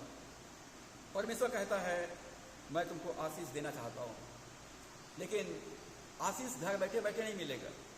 बिना मेहनत किए कुछ भी नहीं मिलेगा। सुलेमान कहता है जो मेहनत नहीं करता है, परिश्रम नहीं करता है, उसको खाने का अधिकार नहीं है, उसे खाने का अधिकार नहीं है। निकम्मे लोगों के लिए, आलसी लोगों के लिए कोई आशीर्वाद नहीं है। हार्ड वर्क, मेहनत करना है। नीति वचन 14 अध्याय 23 पद में लिखा है परिश्रम से सदा लाभ होता है। परिश्रम से सदा लाभ होता है। यदि आप मेहनत करते हो तो आप फायदे में रहोगे, नुकसान में नहीं रहोगे। अरे यार इतना काम कर रहा हूं मैं, मुझे क्या मिलेगा इसके बदले में? मैं इतना पेड़ लगा रहा हूं, फल कब मिलेगा? लगाता कोई और है, खाता कोई और है, बोने वाला कोई और है, बढ़ाने वाला कोई और है, खाने वाला कोई और है, परंतु आपका मेहनत बेकार नहीं जाएगा, आपको उसका प्रतिफल मिलेगा। All hard work brings profit, मतलब कठिन मेहनत फल को लेकर, फायदे को लेकर के आता है। आप सब लोग बिना पढ़े पास हो जा रहे हैं, लेकिन आप रात दिन पढ़ाई कर रहे हो। अजय माला लेके लोग पास हो जा रहे हैं, लेकिन उनको सब्जेक्ट नॉलेज कुछ भी नहीं है, जीरो भी जीरो है। 5 प्रश्न पढ़ के पास हो गए, लेकिन सब्जेक्ट नॉलेज कुछ भी नहीं है, क्या फायदा? लेकिन आपने पूरे साल भर तक पढ़ाई करके, परिश्रम करके आपने एग्जाम दिया है। आप एक एक पन्ने से परिचित हैं, एक एक कॉन्सेप्ट, एक एक विचारधारा से परिचित हैं, और आप उनसे कहीं ज़्यादा अनुभव रखते हैं। परिश्रम से सदा लाभ होता है, परंतु बकवाद करने से केवल घटी होती है। यदि आप बहसबाजी करते हो, वाद विवाद करते हो, और परिश्रम नहीं करते, मेहनत नहीं करते, बीज नहीं बोते, तो आपको कोई फायदा नहीं होगा, केवल घटी होगी। नीति वचन 21वां अध्याय और उसके 25 पद में लिखा है अच्छी योजना और कड़ी मेहनत से समृद्धि आती है। खाली कठिन मेहनत से फायदा नहीं होता है, उसके साथ अच्छी योजना भी होना चाहिए। लकड़ी काट रहे हो, 10 दिन से काट रहे हो, लेकिन टंगिया में धारी से नहीं लगाए हो आप, तो पेड़ कटेगा क्या? मेहनत तो कर रहे हो आप, मेहनत कर रहे हो, खूब मेहनत कर रहे हो, लेकिन उसमें धार नहीं लगा रहे हो। तो आपको कुल्हाड़ी यदि थोथा हो गया है तो बहुत ताकत लगाना पड़ेगा। ये सबक देशक में लिखा हुआ है, यदि कुल्हाड़ी थोथा है तो बहुत बल लगाना पड़ेगा, ताकत लगाना पड़ेगा। इसलिए अपने कुल्हाड़ी में धार लगाओ। हमारी कुल्हाड़ी क्या है? परमेश्वर का वचन। हमारी कुल्हाड़ी क्या है? स्तुति आराधना। हमारा कुल्हाड़ी क्या है? प्रार्थना। हमारी कुल्हाड़ी क्या है? यीशु का नाम। हमारी कुल्हाड़ी क्या है? यीशु का लहू। हमको इसको इस्तेमाल करना है, इसको धार लगाना है। रोज बाइबल पढ़ना है, रोज प्रार्थना करना है, रोज यीशु की आराधना करना है, रोज यीशु का नाम इस्तेमाल करना है, रोज यीशु के लहू का इस्तेमाल करना है। इसको धार लगाना है, इसको इस्तेमाल करना है। अच्छी योजना और कड़ी मेहनत से समृद्धि आती है, परंतु उतावली करने वाले को केवल घटी होती है। जो उतावली करते हैं, जब सभा होती है ना, तो लोग भीड़ के भीड़ प्रार्थना करने के लिए आ जाते हैं, मनमाने गिरते हैं लोग। बात फायदा क्या होता है उससे? क्या फायदा होता है? उनको कुल्हाड़ी में धार नहीं लगाना है, बाइबल नहीं पढ़ना है, प्रार्थना नहीं करना है, स्तुति आराधना नहीं करना है, परमेश्वर के नाम को नहीं लेना है, खाली गिरना है उनको। क्या फायदा होगा उससे? जैसे आए थे खाली वैसे वापस लौटोगे। उत्पत्ति 31 अध्याय उसके 6 पद में क्या लिखा है? याकूब कहता है अपनी पत्नियों से, तुम भी जानती हो कि मैंने तुम्हारे पिता की सेवा शक्ति भर किया है। मैंने मेहनत किया है, परिश्रम किया है, शक्तिभर सेवा किया है, और इसलिए परमेश्वर ने तेरे पिता को मेरे कारण से आशीर्वाद दिया है। याकूब ने बहुत अच्छी योजना बनाई थी और 20 वर्षों तक कड़ी मेहनत की और परमेश्वर ने उसको आशीष दी। तो आशीष पाने के लिए, संपन्न होने के लिए, विकसित होने के लिए 3 सूत्र हमने देखा। पहला है आज्ञाकारिता, दूसरा है ज्वलंत इच्छा परमेश्वर की सेवा करने का, और तीसरा है कठिन मेहनत, कठिन परिश्रम। चौथा सूत्र है ईमानदार बनो, विश्वास योग्य बनो, बी ऑनेस्ट। नीति वचन 28 के 20 पद में लिखा है, सच्चे मनुष्य पर बहुत आशीर्वाद होते रहते हैं। मतलब आशीर्वाद होते रहते हैं कंटिन्यूअस टेंस में। जो ईमानदार व्यक्ति होता है, विश्वास योग्य व्यक्ति होता है, उसके ऊपर आशीर्वाद होते रहता है। नीति वचन 13 अध्याय 11 पद में लिखा है, दूसरों को धोखा देकर कमाया हुआ गया धन जल्दी खत्म हो जाएगा। यदि आप धोखा दे करके, चीटिंग करके यदि आप संपत्ति प्राप्त करते हो तो जल्दी वो खत्म हो जाएगा, परंतु मेहनत के साथ कमाया गया धन बढ़ता जाएगा। नीति वचन 30 अध्याय और उसके 33 पद में जब हम पाते हैं कि जब लाबान ने याकूब से पूछा कि तू अपने मजदूरी खुद तय कर ले, याकूब ने कहा कि जितना भी धारीदार, चित्तीदार और काली बकरी होगा वो मेरी मजदूरी होगा। अब कोई बहसबाजी आगे नहीं होगा। तेरी भेड़ बकरी सफ़ेद है, लाल है और दूसरे रंग का है, परंतु केवल धारीदार और चित्तीदार और काली बकरी मेरा मजदूरी होगा। यहाँ पर याकूब ने योजना बनाया और उस योजना के लिए उन्होंने क्या काम किया? एक दीवार खड़ा किया, चित्तीदार धारीदार लकड़ियों का उन्होंने छील करके एक दीवार खड़ा किया, और बकरी जब पानी पीते उसको देखी तो वैसे ही बच्चों को जन्म दे दी। बहुत सालों के बाद परमेश्वर ने हमारे लिए भी एक दीवार खड़ा किया है जो धारीदार चित्तीदार है, और वो यीशु मसीह का क्रूस है। जब हम क्रूस के पास में आते हैं तो अपने जीवन में हम जो चाहते हैं हम वो प्राप्त कर सकते हैं। जब उस क्रूस के पास आकर अपना जीवन प्रभु को सौंप देते हैं, परमेश्वर हमारे जीवन में हमारी उन इच्छाओं को वो पूरा करता है। याकूब ने ईमानदारी के साथ अपने मामा के घर में सेवा किया, और ईमानदारी का प्रतिफल क्या मिला? 31 अध्याय का 9 पद में, इस रीति से परमेश्वर ने तुम्हारे पिता के पशु लेकर मुझको दे दिया। याकूब तो खाली लाठी लेकर के गया था, सारे पत्नी, बच्चे, धन संपत्ति किसका है? लाबान का था। परमेश्वर ने लाबान के पास से याकूब को दे दिया। इस पृथ्वी पर हमारे जीवन की सारी आवश्यकताएं की चीजें हैं, जो भी हमको चाहिए वही संसार में है। परमेश्वर कहता है यशायाह 60 अध्याय में, समुद्र का सारा धन और पृथ्वी की सारी धन संपत्ति मैं तुझको दूंगा। अब एक समुद्र का सारा धन संपत्ति और पृथ्वी का सारा धन दौलत मेरे पास आएगा कैसे? मैं खाली प्रार्थना करता रहूं, खाली विश्वास करता रहूं, खाली गीत गाता रहूं तो आ जाएगा मेरे पास? मुझे मेहनत करना पड़ेगा, योजना बनाना पड़ेगा, प्लानिंग करना पड़ेगा, कर्म करना पड़ेगा। और परमेश्वर कहता है मैं अपने वायदे को पूरा करूंगा, मैं संसार के धन संपत्ति को तेरे पास ट्रांसफर कर दूंगा। जो लोग धार्मिकता के साथ जीवन व्यतीत करते हैं, परमेश्वर उनके पास सारे पापियों के धन संपत्ति को लाके ट्रांसफर कर देंगे। कलीसिया को चाहिए कि वो धार्मिकता के साथ जीवन व्यतीत करे। कलीसिया को परमेश्वर आशीषित करना चाहता है, संपन्न करना चाहता है। अन्य जातियों की धन संपत्ति को तुम खाने पाओगे, ये परमेश्वर वायदा करता है। याकूब की मजदूरी 10 बार बदली गई, उसके बावजूद परमेश्वर ने याकूब को आशीष दिया। 5वीं बात, पहली बात आज्ञा पालन करना है, दूसरी बात परमेश्वर की सेवा करने के लिए ज्वलंत इच्छा होना है, तीसरा हमको कड़ी मेहनत करना है, और चौथा ईमानदार होना है। लोग बेईमानी करे, चीटिंग करे तो करे, लेकिन आप चीटिंग मत करो, परमेश्वर पर विश्वास करो, परमेश्वर आपके कामों को आशीष देगा।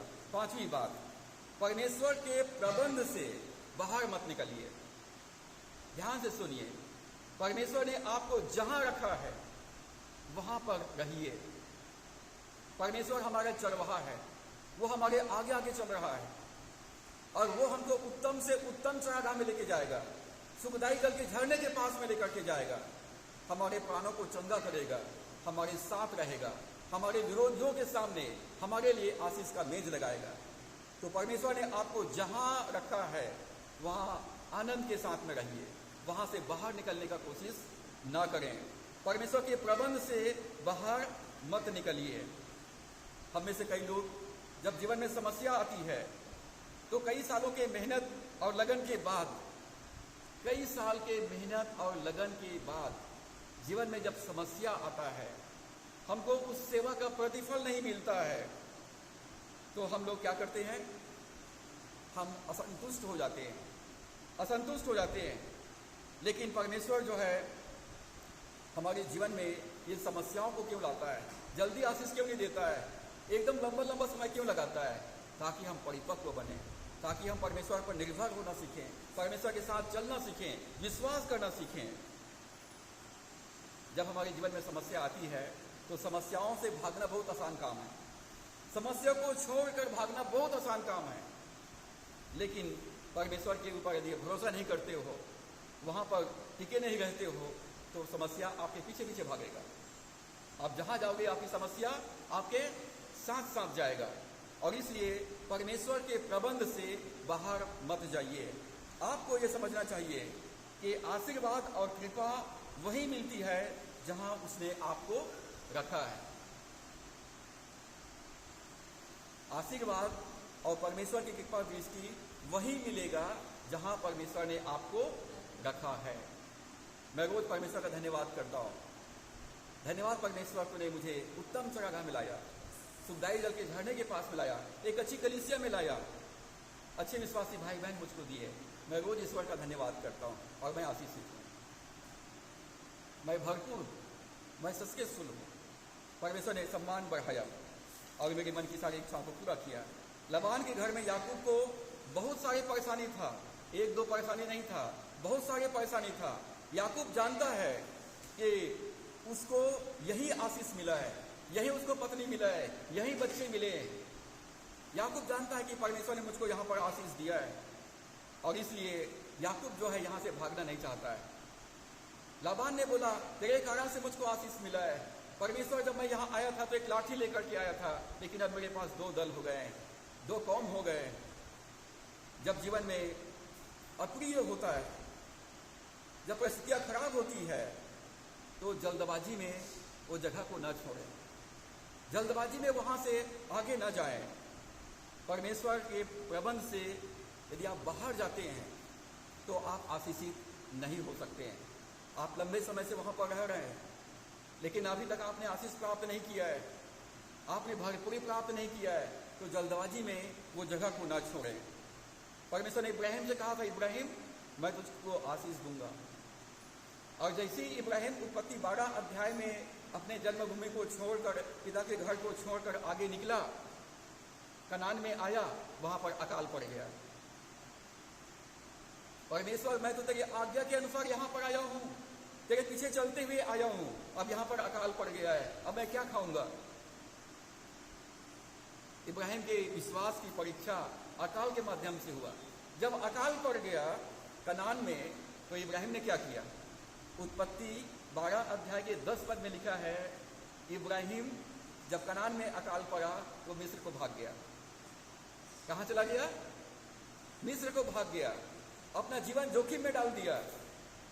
याकूब को अपने पत्नी के विषय में झूठ बोलना पड़ा कि ये मेरी बहन है, क्योंकि वहां का राजा अबीमेलेक उसको अपनी पत्नी बना के रखना चाह रहा था। आप देख रहे हैं, यदि आप परमेश्वर के प्रबंध से बाहर जाते हैं तो किस प्रकार की समस्याओं का आप सामना करेंगे। यहाँ पर इब्राहिम परमेश्वर पर विश्वास नहीं कर सका कि अकाल के दशा में भी परमेश्वर मेरी रक्षा करेगा, मेरे लिए प्रबंध करेगा। वो संसारिक मनुष्य के समान जहाँ भोजन है वहां भाग गया, जहाँ जिधर बम उधर हम, जहाँ लोग हैं वहां चले जाते हैं, लेकिन आप वहां रहिए जहाँ परमेश्वर है। परमेश्वर ने कहा कि तू जा कनान में, मैं वहां हूं तेरी रक्षा करने के लिए और तेरी प्रबंध करने के लिए। रूत 1 अध्याय के पहले पद में एलीमेलेक के बारे में पढ़ते हैं। वहां पर इस्राएल में अकाल पड़ गया, बैतलहम में अकाल पड़ गया, और बैतलहम का निवासी एलीमेलेक अपनी पत्नी नौमी और अपने 3 बेटों के साथ मोआब देश में चला गया, मोआब देश में भाग गया। बैतलहम रोटी का घर है, वो परमेश्वर के ऊपर प्रबंध पर विश्वास नहीं किया, परमेश्वर के प्रबंध से बाहर मोआब देश में चला गया। वहां पर एलीमेलेक और उसके 2 बड़े बेटे की मृत्यु हो जाती है, नौमी विधवा हो जाती है, उनके 2 बहू रूत और ओरपा विधवा हो जाती है। एक और छोटा बेटा है जो बहुत छोटा है, अभी सब कुछ गंवा दिया उसने। परमेश्वर के प्रबंध से बाहर जाते हैं आप तो अपने आशीष को गंवा देंगे। जहां परमेश्वर ने आपको रखा है वहां से बाहर मत जाओ। परमेश्वर जब तक आपको स्पष्ट रीति से अगुवाई न दे कदम न बढ़ाएं। बिना परमेश्वर के अगुवाई मांगे हुए अपने काम, अपने नौकरी मत छोड़िए। कई लोग जोश में, उत्साह में आकर के नौकरी छोड़ देते हैं, मैं परमेश्वर की सेवा करूंगा। क्या परमेश्वर ने कहा है सर नौकरी छोड़ के मेरी सेवा कर? परमेश्वर ने कहा काम कर, मैं तुझको आशीष दूंगा। उसके बाद कहा मेरी सेवा कर। निकम्मे लोगों के लिए कोई आशीर्वाद नहीं है। अपना काम धंधा, अपना व्यवसाय, अपनी नौकरी बिल्कुल नहीं छोड़ना है। अपना घर मत बदलो जब तक परमेश्वर स्पष्ट ना बोले। अपना घर मत बदलो, अपना शहर मत बदलो जब तक परमेश्वर स्पष्ट अगुवाई न दे। अपने शहर मत बदलिए जहां के सारे लोग आपको जान पहचान के लोग हैं। यदि आप लंबे समय से एक ही कलीसिया में हैं और आपके मन में शैतान ये बात डालता है कि परमेश्वर ने अभी तक आपको आशीष नहीं दिया है, देखो दूसरे चर्च में, वहां देखो, शैतान लुभाता है और लोग चर्च छोड़ के चले जाते हैं। क्या ऐसा करने से आशीषित होंगे आप? परमेश्वर जानता है हमारे जीवन की आवश्यकताओं को। परमेश्वर ने आपको जहां रखा है वहां विश्वास योग्यता के साथ रहिए। परमेश्वर की महिमा कीजिए, उसकी आराधना, उसकी सेवा कीजिए। परमेश्वर अपने प्रतिज्ञाओं को पूरा करेगा। जब तुम किसी जगह पर होते हो और वहां पर मुश्किल आती है, विरोध होता है और सफलता मिलने से और बहुत कुछ होता है, कितने सारे मुसीबतों का सामना करना पड़ता है। आपको सेवा करते हुए, काम एक जगह रहते हुए काफी लंबे समय बीत गए, आपके जीवन में समस्याओं का अंबार लगा हुआ है, विरोध हो रहे हैं, आपके काम की प्रशंसा नहीं हो रहा है।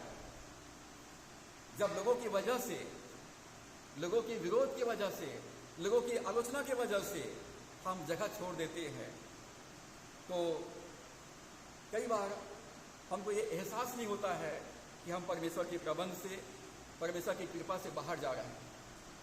कई बार लोग सह नहीं पाते, बर्दाश्त नहीं कर पाते और एकदम जगह को छोड़ देते हैं। लेकिन वो इस बात को एहसास नहीं कर पाता है कि वो परमेश्वर के प्रबंध से और परमेश्वर की कृपा दृष्टि से बाहर जा रहा है। लूत और इब्राहिम के चरवाहों के बीच में झगड़ा हो रहा था। लूत ने सदोम और अमोरा को मांग लिया। इब्राहिम ने कहा, इब्राहिम तेरे कारण से मैं आशीषित नहीं हूं, मेरे कारण से तू आशीषित है। हमको इस बात को समझना है, परमेश्वर ने जहां रखा है वहां पर रहना है। याकूब हारान से, अपने मामा के घर से तब तक नहीं निकला जब तक परमेश्वर स्वयं उससे नहीं कहा, अब याकूब तू यहां से अब अपने घर वापस लौट जा।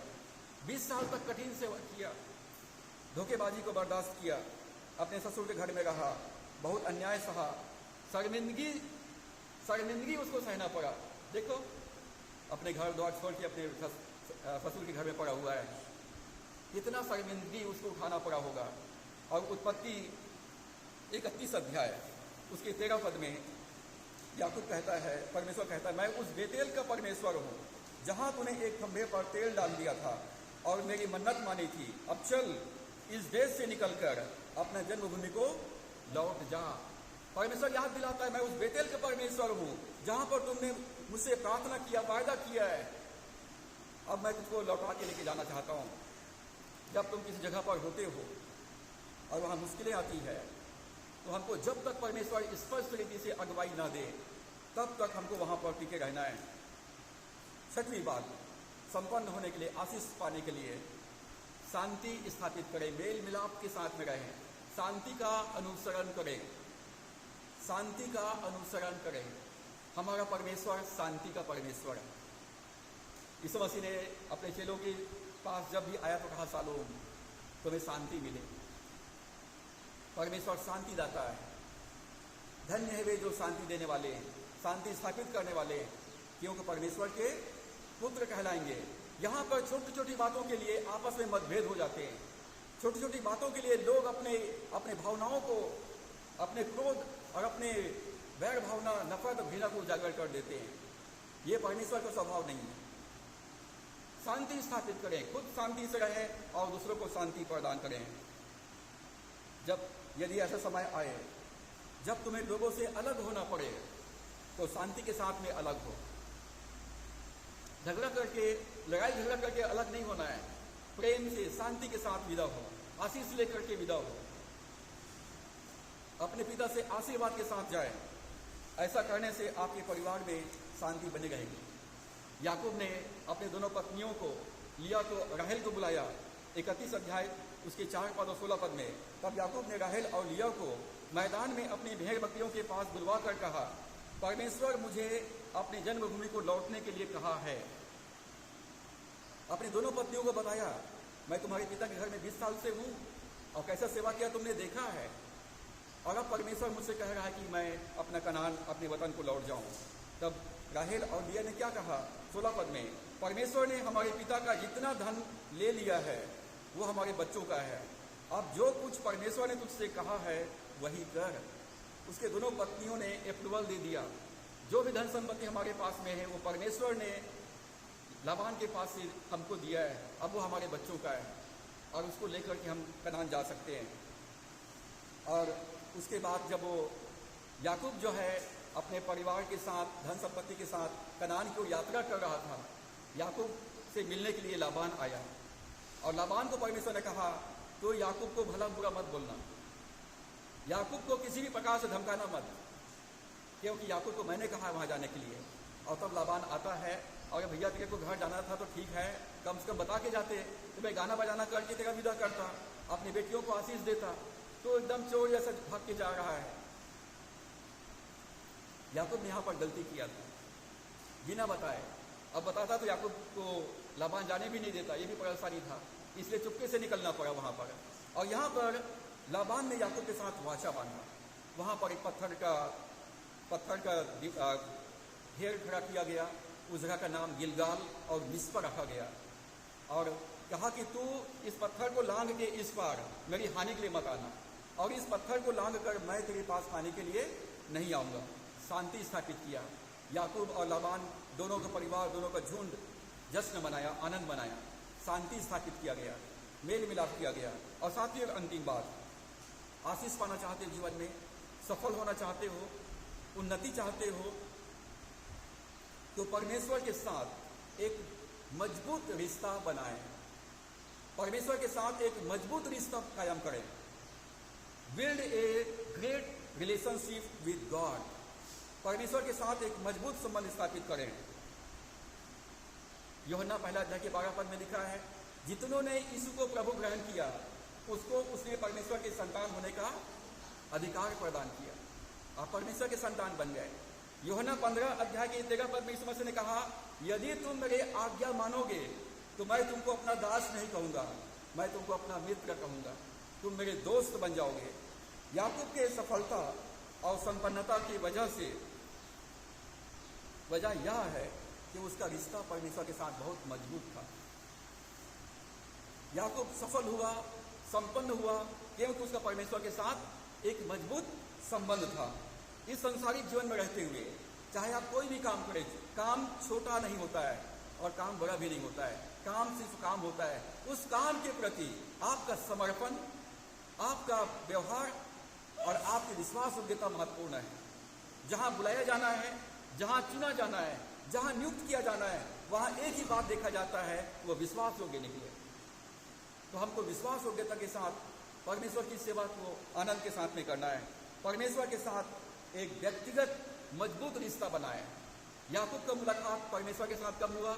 जब अपने पिता के घर से हारान जा रहा था, रात में पत्थर का तकिया लगा करके सो गया था। परमेश्वर ने कहा, मैं तेरे दादा इब्राहिम का परमेश्वर और तेरे पिता इसहाक का परमेश्वर हूँ। तू मुझको नहीं जानता है, परंतु मैं तुझको जानता हूँ। मैं तुझको आशीष दूंगा, तेरे संतान को भूमि के कण के समान अनगिनत कर दूंगा, तेरे साथ रहूंगा, तुझे लौटा के वापस लाऊंगा। तो याकूब ने वहां पर परमेश्वर से कहा, परमेश्वर तू मेरे दादा का परमेश्वर है, मेरे पिता का परमेश्वर है, आज से तू मेरा व्यक्तिगत परमेश्वर है। आज से मैं तुझे अपना जीवन का प्रभु स्वीकार करता हूँ। मेरे साथ रहना, मेरी रक्षा करना, मुझे खाने के लिए भोजन, पहनने के लिए वस्त्र देना और इतना कृपा करना कि मैं वापस अपने वतन को लौट आऊँ। तो मैं जीवन भर तेरी आराधना करूंगा, जीवन भर तेरी सेवा करूंगा, और जो कुछ तू मुझको देगा मैं उस संपत्ति के द्वारा से तेरी सेवा करूंगा। परमेश्वर से व्यक्तिगत मुलाकात जब याकूब का हुआ बेतेल में, तो वहां पर परमेश्वर के साथ एक संबंध बन गया। उसके बाद याकूब अब अकेला नहीं है, अब याकूब के साथ परमेश्वर है। याकूब हर बात के लिए बार बार परमेश्वर से प्रार्थना करता है, बार बार वो परमेश्वर से प्रार्थना करता है, और परमेश्वर याकूब से स्वप्नों के द्वारा से बात करता था। उस समय बाइबल नहीं था, स्वप्न के द्वारा से परमेश्वर याकूब से बातें करता था। परमेश्वर ने स्वप्न के माध्यम से लाबान से भी बातें किया, और याकूब के सफलता का जो रहस्य है, याकूब परमेश्वर की सेवा करने का प्रतिज्ञा किया। याकूब ने परमेश्वर को देने की प्रतिज्ञा किया, मन्नत माना, जो कुछ परमेश्वर तुम मुझको आशीष देगा उसका 10वां अंश मैं तुझको दिया करूंगा। उत्पत्ति 28 के 20 में लिखा हुआ है। बेतेल में याकूब ने अपनी आमदनी का 10वां अंश परमेश्वर को देने की प्रतिज्ञा किया। परमेश्वर ने मांगा नहीं, वो तो लाठी लेके जा रहा है खाली चरवाहा बन के, लेकिन याकूब को परमेश्वर से जब मुलाकात हुआ और जब इस बात को जाना कि परमेश्वर आशीष देने वाला, रक्षा करने वाला, बढ़ाने वाला है, तो याकूब कहता है कि आज से तू मेरा परमेश्वर होगा, मैं जीवन भर तेरी आराधना करूंगा और अपनी संपत्ति के द्वारा से मैं तेरी सेवा करूंगा। तो याकूब ने अपना 10वां अंश कहाँ देने का प्रतिज्ञा किया? बेतेल में परमेश्वर के भवन को देने की प्रतिज्ञा किया। और याकूब ने 10वां अंश कब और कहाँ दिया? तो याकूब ने 10वां अंश परमेश्वर का वेदी बना कर दिया, वेदी बना करके दिया। जब लाबान दौड़ करके आ रहा था, वहां पर पत्थर की वेदी बनाया, जो आशीष परमेश्वर ने उसको दिया था। उत्पत्ति 35 अध्याय उसका पहला पद से लेकर 3 पद को आप पढ़ सकते हैं। तो वहां पर याकूब ने अपने घराने से एक बात कहा, हम अब हारान से निकल रहे हैं और हमको कहाँ जाना है? कनान को जाना है। तो याकूब ने कहा, तुम्हारे बीच में जो पराये देवता है उसको निकाल के बाहर करो, अपने आप को शुद्ध करो। और परमेश्वर के वेदी बनाकर परमेश्वर की आराधना किया गया, प्रार्थना किया गया। तो अपने जीवन में जो अविश्वास है, जो परंपराओं का मूर्ति है, अपने लिए जो बहुत सारे हमने मूर्ति छिपा के रख ली अपने मनों में, हृदयों में, सोच विचारों में, उनको बाहर करना है और एक निर्णय लेना है, मैं परमेश्वर की सहायता से आशीषित बनूंगा। परमेश्वर आपको आशीष देना चाहता है, उसके ठहराए हुए स्थान में रहें और आनंद से परमेश्वर की सेवा करते रहें। परमेश्वर आपको आशीषित करेगा और आप दूसरों को आशीष देने वाले बनोगे। तो यहाँ पर याकूब के जीवन से हमने 7 बातें देखा है। आशीष पाने के लिए, संपन्न होने के लिए, सफल होने के लिए, पहली बात आज्ञाकारिता। आज्ञाकारिता के बाद आशीर्वाद आता है। आशीष आज्ञाकारिता का पीछा करता है। दूसरी बात, परमेश्वर की सेवा करने के लिए ज्वलंत इच्छा, परमेश्वर की सेवा आनंद के साथ में करें। और उसके बाद परमेश्वर आपके जीवन की सारी इच्छा, सारी मनोकामनाओं को पूरा करेंगे। तीसरा है, कड़ी मेहनत करें। बाइबल को आप एक दिन में नहीं पढ़ सकते हो, सालों लगेगा इसको पढ़ने के लिए, घंटों बैठ करके पढ़ना पड़ेगा, प्रार्थना के साथ, उपवास के साथ पढ़ना पड़ेगा, तभी इसको पढ़ पाएंगे आप। इतना आसान काम नहीं है। आप सोचते एक पन्ना पढ़ के प्रार्थना करोगे आशीष मिल जाएगा, बहुत धोखे में हो। धोखा न खाओ, परमेश्वर खर्चों में नहीं उड़ाया जाता। कठिन मेहनत, अनुशासन के साथ, नियम के अनुसार पढ़ना पड़ता है। ईमानदार रहेंगे। जो थोड़े से थोड़े में विश्वास योग्य रहता है, वो बड़े में, ज़्यादा में भी विश्वास योग्य रहता है। विश्वास योग्य व्यक्ति पर, ईमानदार व्यक्ति पर, सच्चे लोगों पर आशीर्वाद निरंतर होते रहते हैं। 5वीं बात, परमेश्वर ने आपको जहां रखा है वहां रहिए, परमेश्वर के प्रबंध से बाहर मत जाइए। 6वीं बात, शांति स्थापित करें अपने परिवार में, अपनी कलीसिया में, अपने ऑफिस में, अपनी आसपास के लोगों के बीच में आप शांति के साथ में रहिए। बात बात पर तुनकिए मत, बात बात पर लड़िए मत, विवाद मत कीजिए। आप शांति के राजकुमार को लेकर चलने वाले हैं, शांति स्थापित करने वाले हैं। जहाँ अशांति है वहाँ आपके जाने से शांति हो जाएगा। जहाँ अंधकार है आपके जाने के द्वारा से वहाँ पर उजियाला हो जाएगा। जहाँ पर लोग श्रापित हैं आपके जाने के द्वारा से वो लोग आशीषित हो जाएंगे। जहाँ पर बंजर भूमि है आप जाओगे तो वहाँ पर वो जगह हरा भरा हो जाएगा, उपजाऊ हो जाएगा। और 7वीं और अंतिम बात, परमेश्वर के साथ एक व्यक्तिगत मजबूत रिश्ता बनाइए। परमेश्वर को अपना जीवन समर्पित कीजिए और परमेश्वर के साथ चलते रहिए। परमेश्वर इन वचनों के द्वारा से हम सबको बहुतायत की आशीष प्रदान करें।